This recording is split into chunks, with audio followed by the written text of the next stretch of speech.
Noida international airport के पास अभी भी प्लॉट की बिक्री में हो रही है धांधलेबाजी। बाबा का बुलडोजर फिर दोबारा चलेगा। नगर पंचायत भंग हो चुकी है जेवर की, फिर भी वहां के बिल्डर बेच रहे हैं प्लॉट। जेवर की नगर पंचायत भंग होने के बाद अब क्या है सिनेरियो।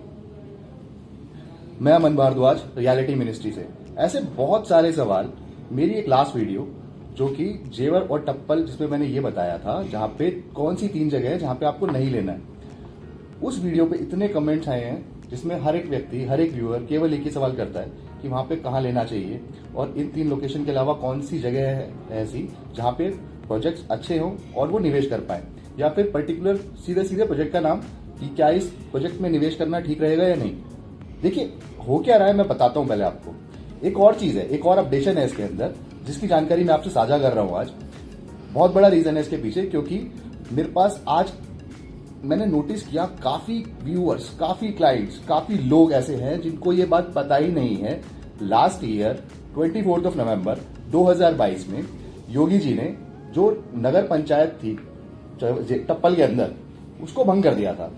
आज के टाइम पे करंट सिनेरियो क्या है, ना तो वहां पे आपका नगर पंचायत है और न ही वहां पे आपकी ग्राम पंचायत है। अब दोबारा से वहां पे ग्राम पंचायत बनेगी, ठीक है। अब ग्राम पंचायत जब बनेगी तब उसका दायरा बताया जाएगा कि आबादी वहां पे एग्जैक्टली है कौन सी। पर हो क्या रहा है वहां पे, अभी जितने भी बिल्डर्स हैं इस टाइम पे वहां पे टप्पल के अंदर, हर एक बिल्डर अपने आप को यही कहता है कि हम तो आबादी के अंदर आते हैं जी और हमारा प्लॉट सेफ है। तो केवल कहने से तो हो नहीं जाएगा।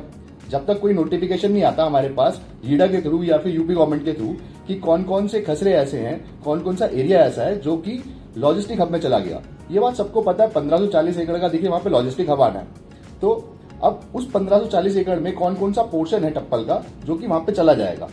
अब हो क्या रहा है, इसके चलते हर बिल्डर ये कहता है कि हमारा एरिया तो आ नहीं रहा, जो आएगा वो बाहर का एरिया आएगा, तो हमारा जो प्लॉट है या फिर प्रोजेक्ट है वो सेफ है, तो आपका निवेश सही रहेगा। एक बात आपको समझना बहुत जरूरी है, गवर्नमेंट या फिर ईडा हम कहें, वहां पे क्या करेगा, जो टप्पल का जो वो क्षेत्र है जो उनको लॉजिस्टिक हब में देना है, उसके लिए वो पर्टिकुलर जो खसरे हैं जो वहां पे जाने हैं उनको पहले तो वो नोटिफाई करेगा, जो इसके बाद उसका एक नोटिफिकेशन निकलेगा जिससे कि पब्लिक को जानकारी मिले कि ये पर्टिकुलर खसरे हैं जो हम लॉजिस्टिक हब में दे रहे हैं। उसके बाद जो भी पोर्शन बच जाएगा वो आपका आबादी कहलाएगा।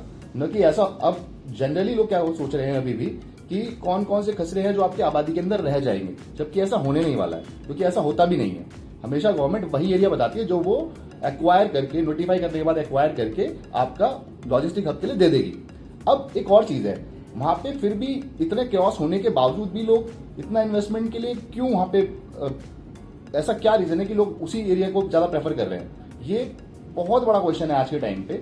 रीजन देखिए, आप ना एक ऐसी लोकेशन पे खड़े हो, एक ऐसे पॉइंट पे खड़े हो जहां पे अगर मैं कहूं तो 70,000 करोड़ करीब 70,000 करोड़ का जो इन्वेस्टमेंट है वो आपके इर्द गिर्द हो रहा है। अगर आज आपको पता हो कि 70,000 करोड़ रुपया इन्वेस्ट होना है, जिसके अंदर आपका टूरिज्म में कहें तो आपका वेट पार्क आ जाएगा, और आपका इंडस्ट्रीज की बात करें तो हैंडलूम सिटी है वहाँ पे, हैंडीक्राफ्ट पार्क है वहाँ पे, फूड से रिलेटेड आपका एक पूरा सेक्टर है जो कि पतंजलि ने एक्वायर किया है, प्लस और भी कंपनीज है जो कि ऑपरेशनल भी हो गई हैं, जैसे आपका लावा हो गया, वीवो हो गया, ब्लैकबेरी हो गया, प्लस उसके अलावा आपका फिल्म सिटी आ रहा है वहाँ पे।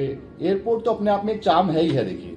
और जब इतना सारा इन्वेस्टमेंट, इतनी सारी जॉब आएगी तो उस एरिया का रेट वैसे भी बूम कर ही जाएगा। और नाना करते हुए आज जो आप पैसा लगाओगे वो आपको रिटर्न तो बहुत शानदार देके जाने वाला है, इसमें कोई दो राय वाली बात नहीं है।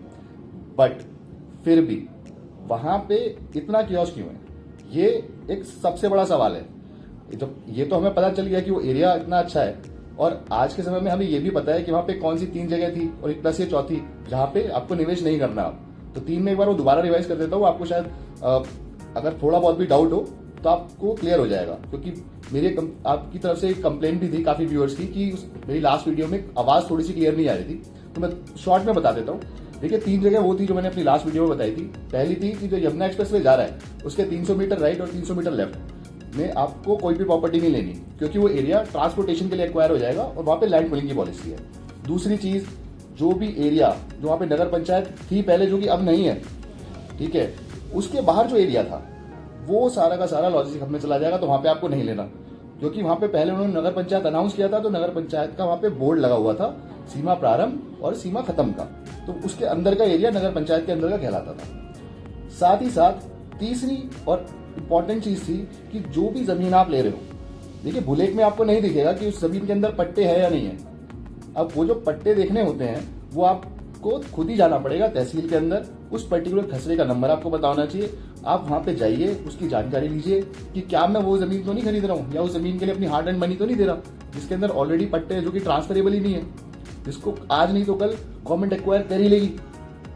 अब इसके बाद का जो अपडेशन आया है वो ये है, जो कि लोगों को पता भी नहीं। 99% लोगों को नहीं पता होता कि वहां पे नगर पंचायत ऑलरेडी भंग हो चुकी है, वहां पे है नहीं। तो as of the current scenario, अभी अगर हम कहें कि क्या हमारा अपनी हार्ड एंड मनी वहां पे इन्वेस्ट करना सही है या नहीं, तो it has a question mark. क्योंकि देखिए, जब तक कुछ क्लैरिटी नहीं आ जाती, जब तक वहां की जो ईडा है या फिर गवर्नमेंट है वो आपको खसरे नंबर नहीं बता देती है, तब तक के लिए हमें थोड़ा काम रहना चाहिए, थोड़ा शांत बैठना चाहिए।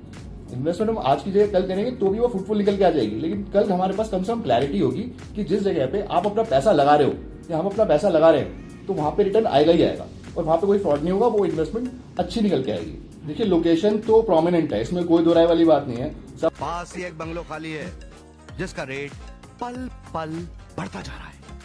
3 करोड़। कितना जी? 3 करोड़ 10 लाख। आयो 2 सेकंड में 10 लाख? अरे बोला ना, पल पल बढ़ रहा है। तो डन करते थे डील। ओके। सबसे बड़ा रीजन तो ये है कि नोएडा इंटरनेशनल एयरपोर्ट के पास पड़ने वाला सबसे पहला कट ही वही है, जहाँ पे आप उस लूप से जब आप उतरते हो तो आप सीधा अलीगढ़ पलवल हाईवे पे आ जाते हो। आप लेफ्ट चले जाओगे तो अलीगढ़ आ जाएगा, राइट चले जाओगे तो पलवल आ जाएगा, सीधे चले जाओगे तो आगरा आ जाएगा, पीछे चले जाओगे तो नोएडा आ जाएगा। तो आप एक जंक्शन पे खड़े हो जहाँ से आपको हर तरफ की कनेक्टिविटी बहुत स्मूथ मिलती है, और सब कुछ, सारी इंडस्ट्रीज, सारा का सारा इन्वेस्टमेंट, गवर्नमेंट की सारी जो मेहनत उन्होंने अब तक करी है, जितना इन्वेस्टमेंट वो लेके आए वो सब का सब वहीं इन्वेस्ट हो रहा है। इनफैक्ट अगर आप लेफ्ट साइड में मुड़ जाओगे, टप्पल के लिए हम राइट साइड में मुड़ते थे, जैसे उस कट से उतरते हैं हम, तो अगर हम लेफ्ट साइड की तरफ जाएंगे तो वहां पे जट्टारी आ जाता है। जट्टारी जो जगह है उतनी दूरी पे, जितनी दूरी पे टप्पल है लगभग, जहाँ पे आपने पहले प्रोजेक्ट्स देखे होंगे। अब जट्टारी में क्या है कि वहां पे ऑलरेडी नगर पंचायत है जो कि ऑपरेशनल है काफी समय से, अब से नहीं, अगर आप मैं कहूँ तो 80 के दशक से होगी, और यहाँ तक कि उसका तो एक्सपेंशन भी हो चुका है, एक बार गवर्नमेंट उसको एक्सटेंड भी कर चुकी है, एक्सपैंड भी कर चुकी है। अब वहां पे जितने भी प्रोजेक्ट्स आपको मिलेंगे ना, वो सारे के सारे ऑलमोस्ट क्लीन मिलेंगे।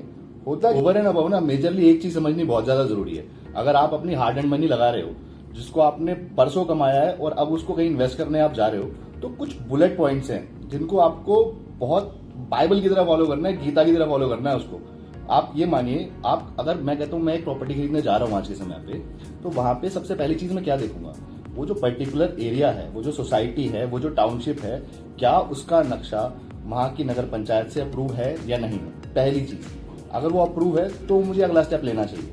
आपको सबसे पहले बिल्डर से मांगना ही वही है कि मेरे को आप जो आप नक्शा अप्रूव करवा रहे हो उसका प्रूफ दे दीजिए, ठीक है। उसके बाद अगर वो नक्शा अप्रूव होगा तो उसके अंदर से आपका एक डाउट तो सीधे सीधे निकल जाएगा कि उसके अंदर पट्टे की जमीन नहीं होगी, क्योंकि नगर पंचायत से या फिर वहां की जो भी अथॉरिटी है, अगर उससे अप्रूव हो गया है तो उन्होंने वो क्रॉस चेक करके ही दिया होगा, ऐसे तो अप्रूवल आएगा नहीं। प्लस दूसरी चीज जिसको मैं कहता हूं आपका cherry on the cake is, देखिए आप हो चाहे मैं हूं, हम दोनों ही उतने अच्छे तरीके से किसी भी पर्टिकुलर प्रोजेक्ट को का स्क्रूटनी नहीं कर सकते या फिर उसकी बाल की खाल नहीं निकाल सकते जितनी अच्छे तरीके से एक बैंक निकाल पाता है। वो जो बैंक होता है वो उसकी A to Z सारी हिस्ट्री निकाल देगा और उसके बाद ही उसको अप्रूव करेगा लोन देने के लिए।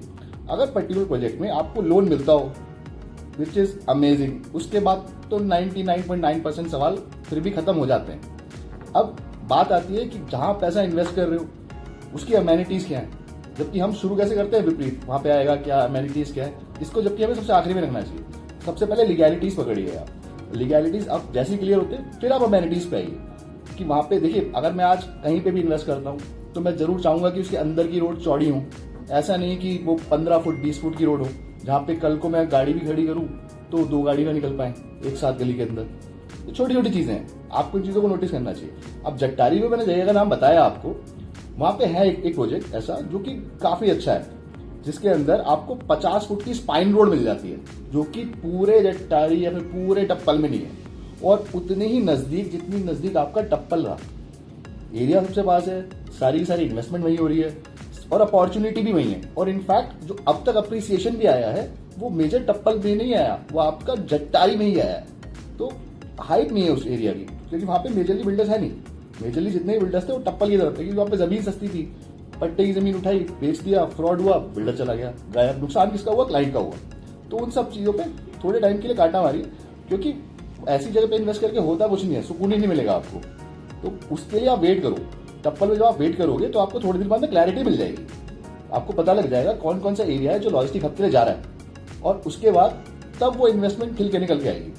देखिए, सोचने वाली बात है, आज के समय पे कोई भी प्लॉट 6, 7, 8, 10 लाख रुपए का नहीं मिलता है। जो कि आपने टप्पल में देखा होगा, उनका मार्केटिंग और एडवर्टाइजिंग तरीका यही है, जबकि ऐसा होता नहीं है। और वो भी आपको एक बात बहुत अच्छे से पता है, आप एक ऐसे लोकेशन पे खड़े हो जहां पे आपके इर्द गिर्द 70,000 करोड़ का इन्वेस्टमेंट है, plus Noida international airport as well. तो हम सोच भी कैसे सकते हैं कि वहां पे कोई प्लॉट हमें 8-10 लाख रुपए मिल जाएगा। तो फिर अब क्या, अब कहां पे इन्वेस्ट करोगे आप? जैसा कि मैंने अभी आपको आपका तो अब क्या, अब कहां पे इन्वेस्ट करेंगे हम? जैसा कि मैंने अभी आपको बताया, जट्टारी टप्पल से काफी अच्छी जगह है, और नजदीक भी उतना ही है जितना आपका टप्पल है नोएडा इंटरनेशनल एयरपोर्ट से। दूर भी नहीं है, लोकेशन भी अच्छी है, सारी की सारी अमेनिटीज भी मिलती हैं। इनफैक्ट बसा हुआ इलाका है, सरकारी बिजली, सरकारी पानी, सब कुछ है वहाँ पे। प्रोजेक्ट की जहाँ तक बात है, कुछ प्रोजेक्ट्स हैं वहाँ अच्छे, उसके लिए what we can do is कि आप मेरे दिए हुए नंबर पे एक बार आप कॉल कीजिए। I will explain you each and everything over that, क्योंकि इस वीडियो के अंदर वो सारी चीजें बताना तो बहुत लंबी हो जाएगी वीडियो, और उतनी इन्फॉर्मेशन आगे पास ऑन भी नहीं हो पाएगी जितनी हम मैन टू मैन मार्किंग पे कर लेंगे, एक दूसरे से बात करके कर लेंगे। तो इट्स बेटर कि आप मेरे को कॉल करें, सो दैट वो पर्टिकुलर जानकारी मैं आपके साथ साझा कर पाऊँ, और आप अपनी इन्वेस्टमेंट को सेफ, रिस्क फ्री और सिक्योर जगह लगा पाओ, और ये सारे झंझटों से दूर रहो, क्योंकि इतने मेहनत से कमाया हुआ पैसा बर्बाद नहीं होना चाहिए। अभी तक के लिए इतना ही। आगे अगर कोई भी अपडेशन आती है टप्पल से रिलेटेड, तो मैं कोशिश करूंगा कि वो अपडेशन मैं आपको समय रहते दे पाऊं, और कोई भी आपसे डिले ना हो, ना मुझसे हो ना आपसे हो। अभी के लिए इतना ही। Aman Bhardwaj, reality ministry, thank you.